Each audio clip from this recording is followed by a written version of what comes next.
Welcome. Welcome to the First Unitarian Universalist Church of Houston, a congregation that welcomes you and extends a heartfelt,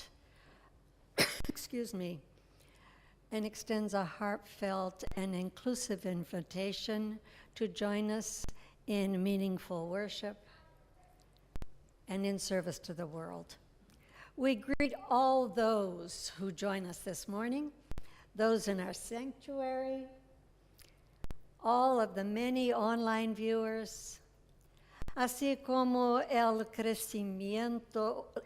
creciente número de participantes bilingües que nos acompañan desde sus hogares.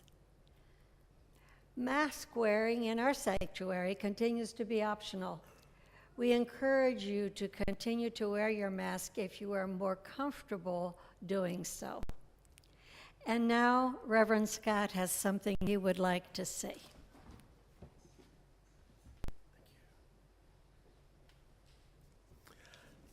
Good morning. Dr. Bosson wanted me to announce once again, for those of you who have not gotten the good news, although those of you who are with very astute reading will have noticed it on the back of your order of service that Dr. Jolie Rock is no longer the acting director of music, but is in fact simply the director of music, and we're very excited about that.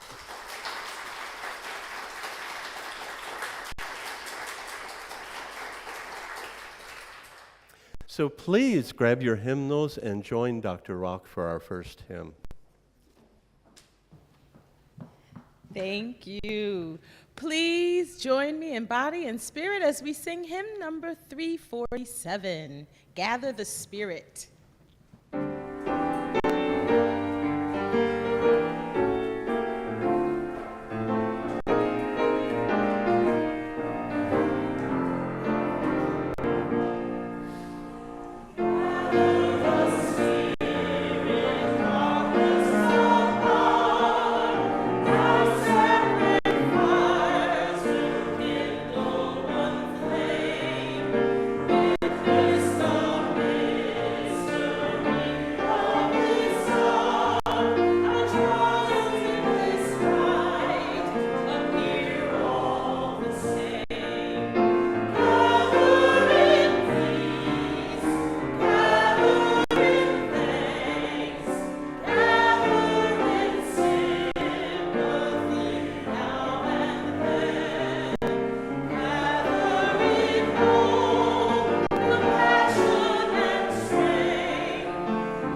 Please be seated. From our very first breath, we reach out. Co-regulation, not self-regulation, is our nature. We find our cues from the sun and the moon, from each parent and caregiver. We find our place in this great turning planet by turning to one another, generation to generation. We awaken to the dawn and fall asleep at the evening's end. Our life's journey is part of something greater, something simple, something divine. A flame cannot be lit without a spark. A life cannot begin without the air. And we cannot begin to find ourselves without love. May we reach out to one another. May we offer love and nurturing care. May we join together in celebration of the interdependence of our lives. In this spirit, let us worship together.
Thank you.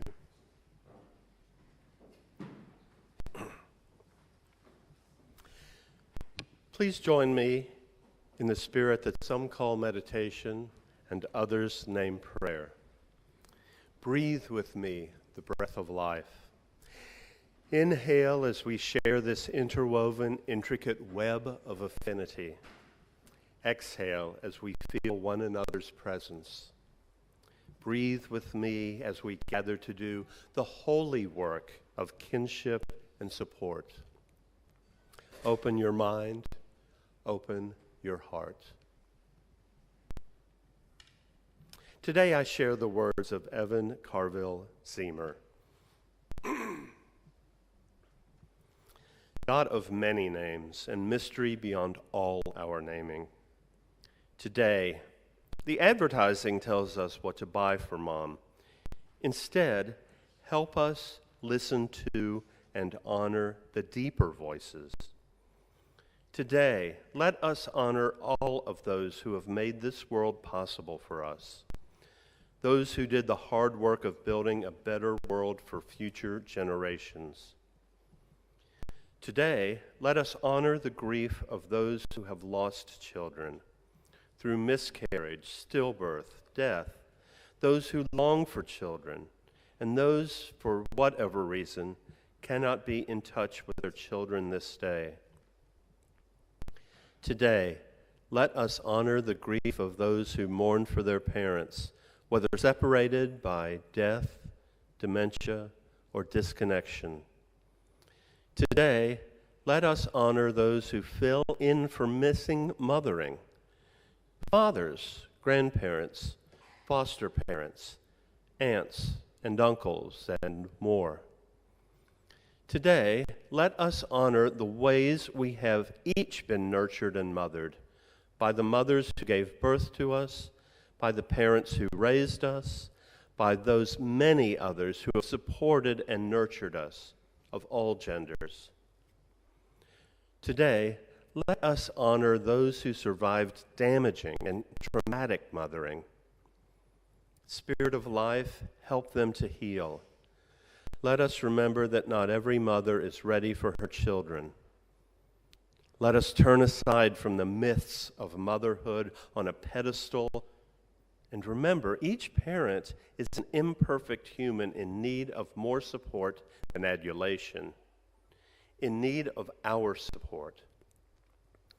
Today, let us honor those who are doing the hard work of nurturing, striving to meet not only the physical needs, but the many deep and complicated emotional and spiritual needs. Spirit of life, nurture and sustain them so that they may be the nurturers you desire. Today, let us honor all the ways each of us give to tomorrow, knowing there are multiple paths of meaning and more than one way to birth the future. Today, with both joy and sorrow, let us be grateful for life, for the chance to love, for those who love us, and the opportunity to nurture the future. We pray in the names of all those known and unknown, present and absent, remembered and forgotten. We pray in the names of all helpers of humankind. Amen. We pause now together to lift up that which sits heavy and light on our hearts. We send our good thoughts and well wishes to Narissa Bond, who will be having surgery this week. And we, of course, continue to hold in our hearts those enduring or fleeing violence in Ukraine and the families of all those who have been killed. We're remembering those in northeastern New Mexico as they fight massive wildfires. Mary Cook tells us that her sister Pat and her family are prepared for evacuation. I invite you now to say the name or bring to mind those you wish to be held by the loving embrace of this religious community. They are part of the great cloud of witness and memory, And we will, even if we do not know their names, hold them in our hearts.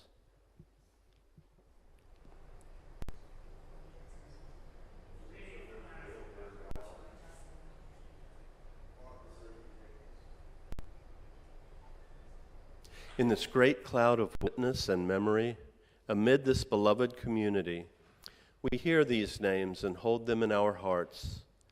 Let us remember the suffering and joy amid and among our community that we do not know. We pause in awe and wonder of the beauty, diversity, and mystery that is life. In the spirit of love, in the spirit of hope, and in the spirit of compassion, I invite each of you to enter into a time of silent prayer, meditation, or reflection.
Each week, our morning offering is shared with an organization that shares our Unitarian Universalist values and through which we may live out our principles in the world.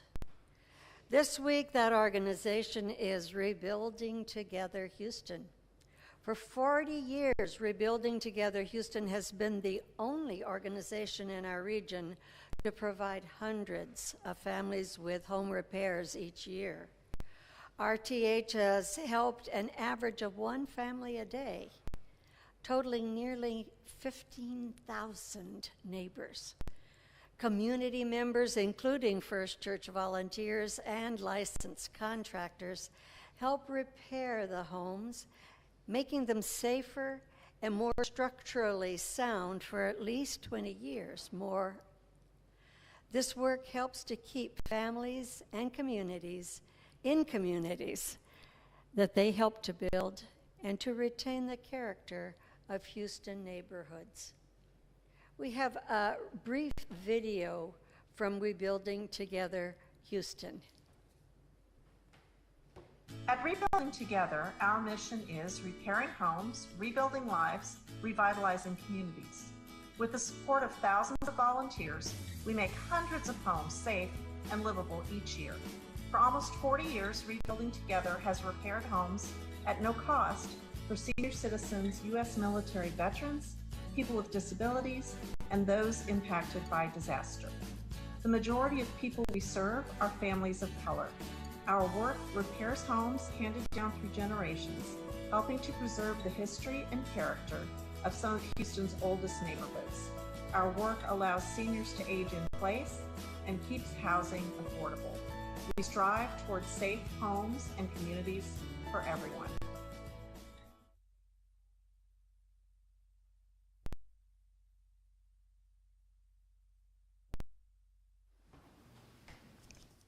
RTH thanks first to you for its partnering with corporate and community supporters in its mission of repairing homes, revitalizing communities, and rebuilding lives. Those in our sanctuary will find the instructions for text giving in the order of service, and those watching the live stream will see the instructions on your screen. Our regular Sunday morning offering collection invites us to weave a tapestry of love and action. We ask you to give generously. An offering will now be gratefully received.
With me, printed in your order of service to dedicate the offering.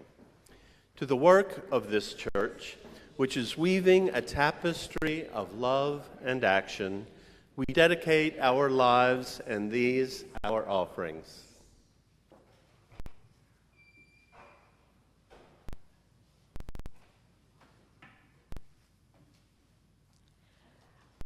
The Larger Circle by Wendell Berry. We clasp the hands of those that go before us and the hands of those who come after us. We enter the little circle of each other's arms and the larger circle of lovers, whose hands are joined in a dance, and the larger circle of all creatures passing in and out of life, who move also in a dance to a music so subtle and vast that no ear hears it except in fragments.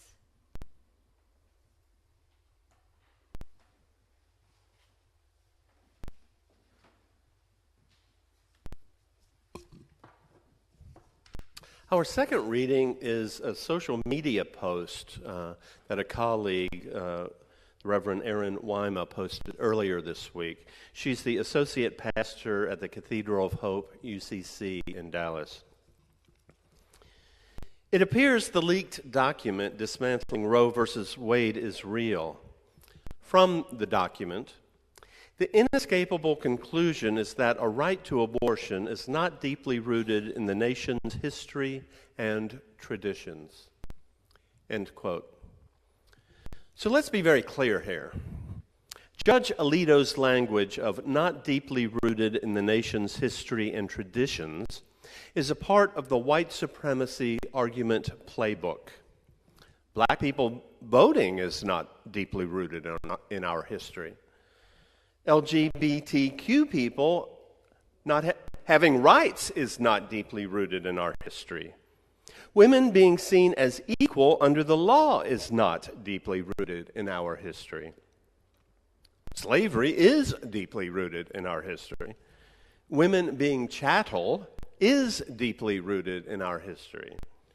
Black and brown bodies being used and abused and murdered by our government and citizens is deeply rooted in our history. Children being married too young or exploited for child labor is deeply rooted in our history.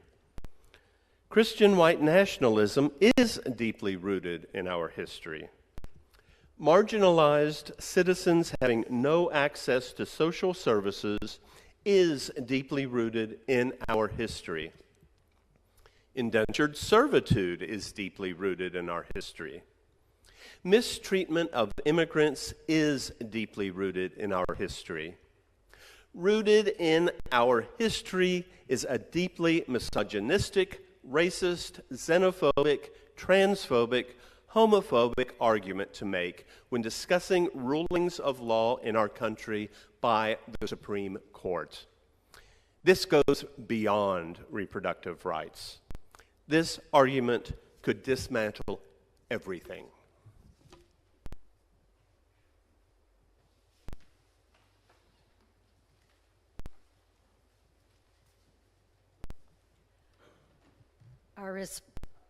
Our responsive reading today is to be found on, it's not page, it's the number 715 in the gray hymn books, if you would look there toward the end of your book.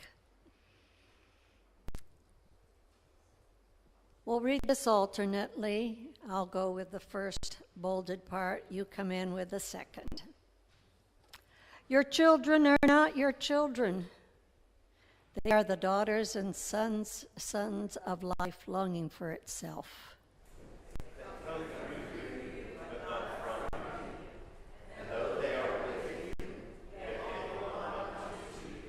You may give them your love, but not your thoughts, for they have their own thoughts.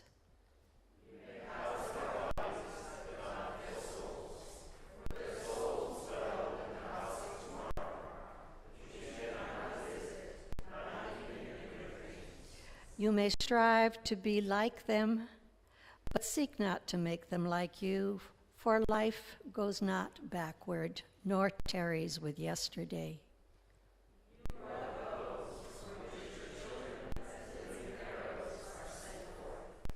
The archer sees the mark upon the path of the infinite, and bends you with might that the arrows may go swift and far.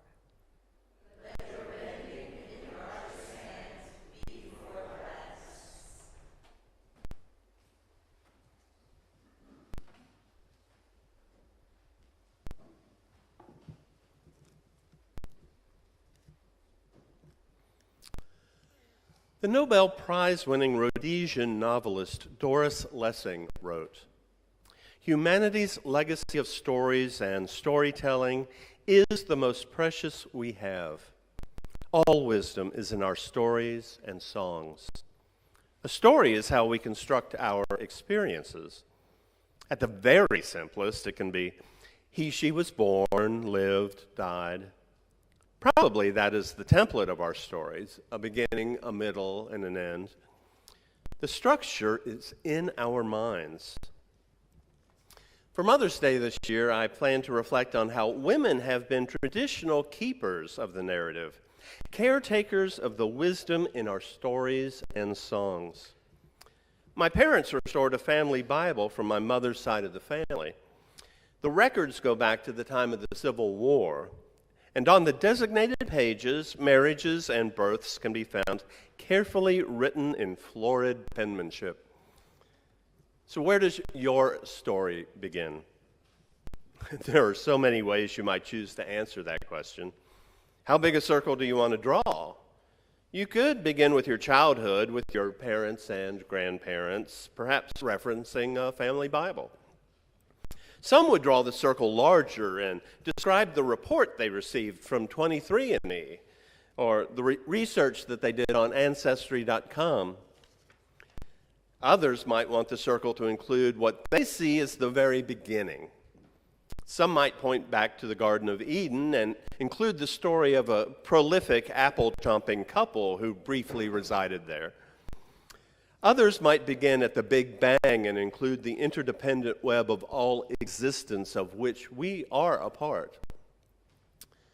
Perhaps it's even less possible to be specific about how our story is going to play out. Again, I ask, how big a circle do you want to draw? If the last 2.5 years have taught us anything, perhaps it is that Robert Burns was correct when he wrote, "The best laid plans of mice and men often go awry." Well, DeSantis is doing his best to thwart the plans of the mouse, and some of my plans for this sermon went awry this week. Last Sunday, I did what some of you have told me you enjoy, and I watched the live stream in my jammies with a cup of coffee in my hand. Dr. Bosson talked about workers' rights and May Day. He then proceeded to reference Baba Ifalade, who had spoken right here in this sanctuary as part of our Religion in Houston's Pan-African Community series. I had also planned to reference his remarks this morning, and Reverend Colin actually used some of the same quotes I was planning to use. Since he's not here, I can tell you how annoyed I was.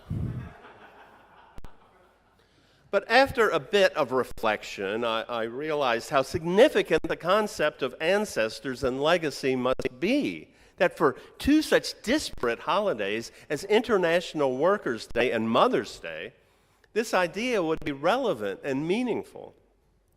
But as I quoted a moment ago, all wisdom is in our stories and songs. A story is how we construct our experience. Sometime last year, when we were assigning themes for each month, we settled on reimagining success for May. Perhaps the flurry of graduations at this time of year, or the optimistic hopes for a successful reopening after COVID, gave us the idea. I really don't remember.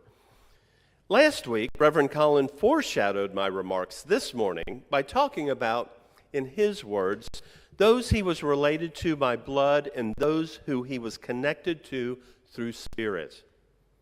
Main characters in our stories are not only our blood relatives, but those mentors, leaders, and luminaries who have played a vital role in our lives.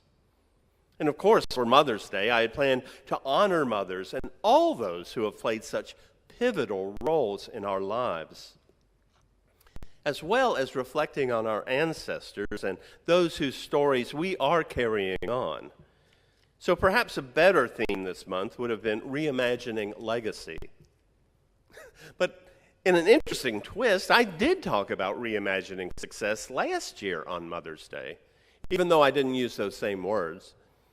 I talked about a mother's ability to see the potential in her offspring, commenting not only on Jesus' mother Mary, but Wilma Rudolph's mother Blanche, and how a Spanish painter you may have heard of said, "My mother said to me, if you become a soldier, you'll be a general. If you become a monk, you'll end up the Pope. Instead, I became a painter and wound up as Picasso." The other way my plans for my sermon went awry was the leak of the Supreme Court's draft opinion on Monday night, reversing Roe versus Wade. It is something I cannot choose to ignore this morning, even if it did not affect in a huge way an individual's right to choose to become a mother. Support by the American public for the Supreme Court is deteriorating. The politicization of the court, fueled by its swing to the right due to Republican-led Senates denying both Presidents Obama and Biden nominations, has led the public to question whether the judges are following law or politics. The fact that the recently appointed judges misled under oath what their views on the issue are adds to the distrust of the court. I was pleased that there were dozens of UUs at the rallies at City Hall on Tuesday and at Discovery Green yesterday. We were there to add our voices to those outraged that these rights are pretty clearly on the chopping block. And the trigger laws passed in 13 states prove they've been planning this. Our standing up against injustice is part of a UU's DNA. And we not only show up, we do it in yellow shirts. As our second reading made clear, Judge Alito's reasoning is the tip of the white supremacy iceberg that will attack the rights of anyone who is not a privileged, cisgender, straight, white male.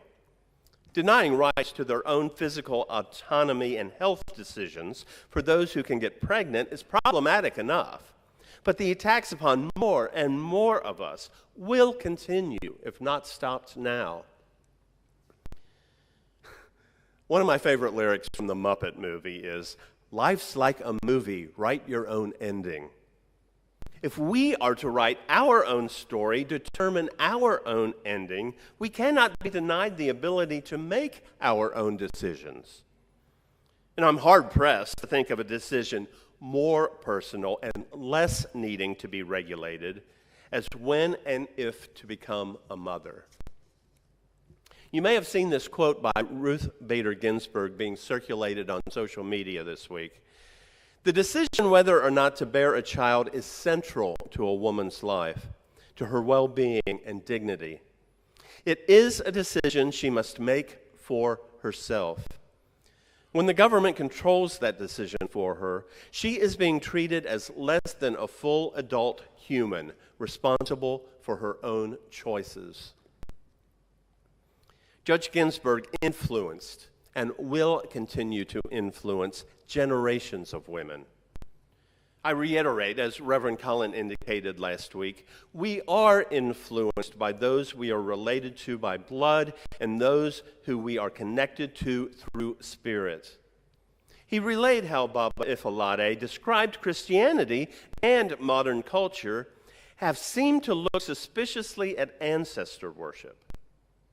But nevertheless, we still invoke the names of ancestors daily, which he showed by giving numerous examples, like the names of our cities.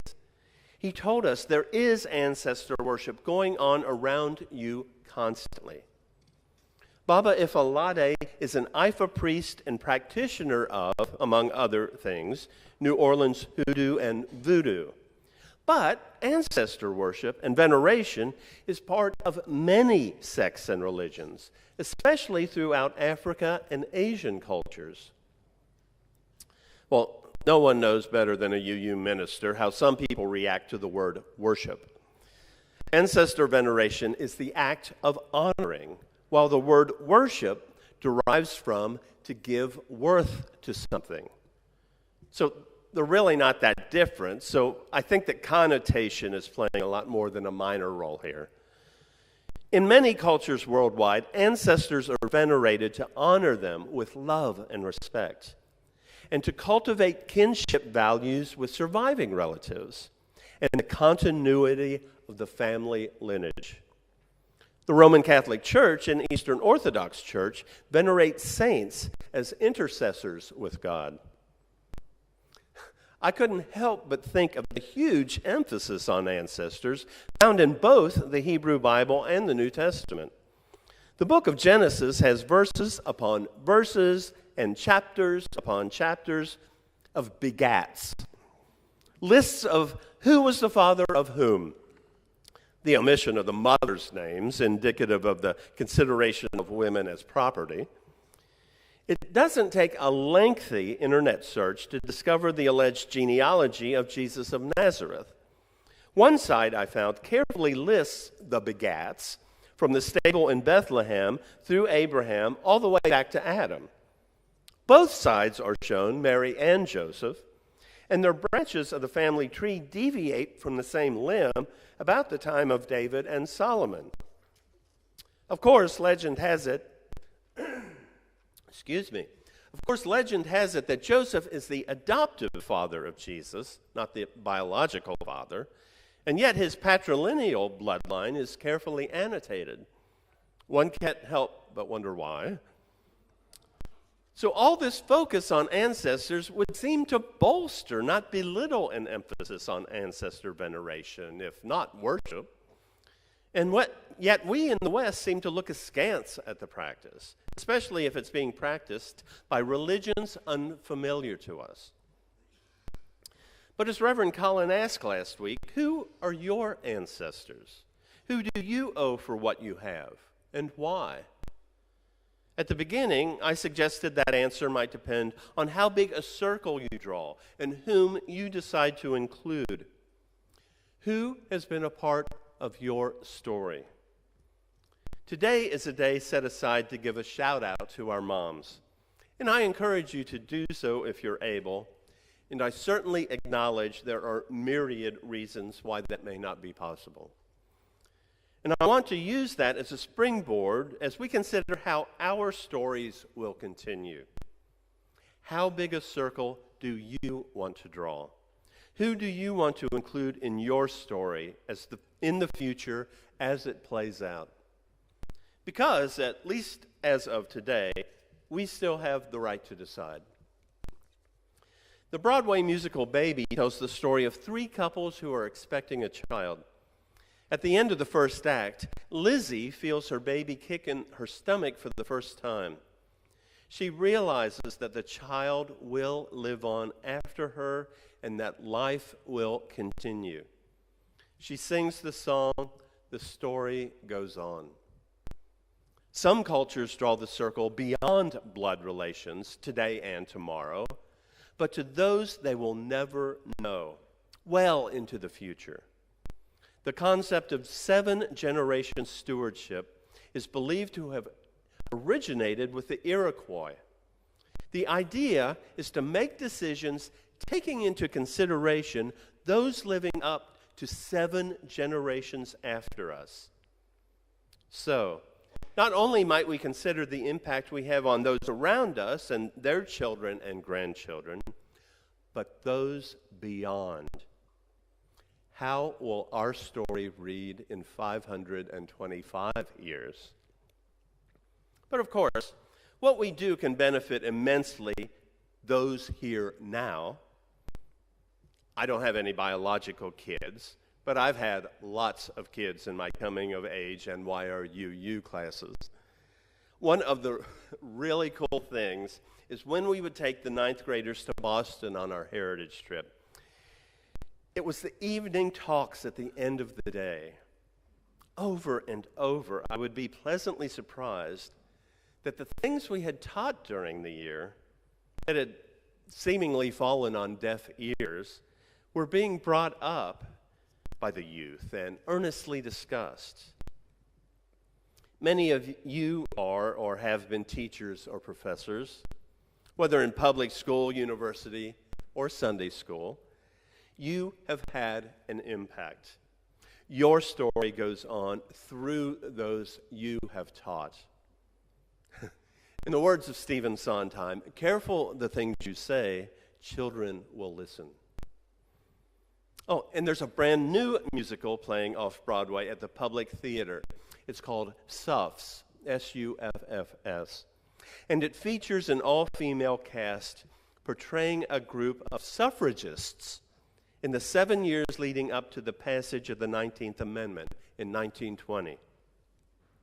Those fighting for women's suffrage were, of course, demanding that women be allowed to vote. Women have had to fight for their rights for a very long time. Friday morning on the Today Show, I happened to catch one of the stars, Philippa Sue, who happened to be nominated for a Tony for originating the role of Eliza Hamilton in Hamilton. She described the show Suffs. At the end of the day, the important thing that I hope that people take away from the show is that the fight for justice is not done by one person's generation alone. It's the generations that have come before us. It's the generations that will come after us. And we owe it to their legacy, to honor their legacy, to show up to the ballot box, to participate in democracy, and honor what they fought and strived so hard for. So I ask again, what are you going to do with the legacy that you have been given by those blood relatives and those mentors whose story you now continue, as they have instilled values in us which propel our narrative forward? So we look ahead to those whom we inspire to continue our story. Our story goes on. So this is the tale my mother told me, that tale that was much too dull to hold me. And this is the surge and the rush she said would show. Our story goes on. Oh, I was young, I forgot that things outlive me. My goal was the kick that life would give me. And now, like a joke, something moves to let me know our story goes on. And all these things I feel and more, my mother's mother felt, and hers before. A chain of life begun upon the shore of some dark sea has reached to me.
teal hymnals to number 1051 and join me in body and or spirit.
Remaining standing, would you join me in the words to extinguish our chalice that are found in your order of service? We extinguish this flame, the lamp of life, truth, the warmth of community, or fire of commitment. These we carry in our hearts until we are together again.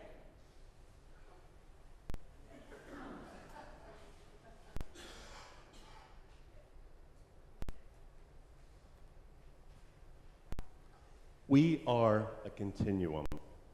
Just as we reach back to our ancestors for our fundamental values, so we, as guardians of that legacy, must reach ahead to our children and their children. And we do so with a sense of sacredness in that reaching. Go in peace. Have a blessed week.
Thank you so much for watching our service today. We're glad you're part of our online community. We welcome people who are diverse in faith, ethnicity, history, as well as gender identity and sexual orientation. There are many different ways you can get involved in our community. One you can do right now is by clicking like below or subscribing to our channel. If you're interested in joining our congregation, please email us at membership@firstuu.org. Thanks so much for joining us.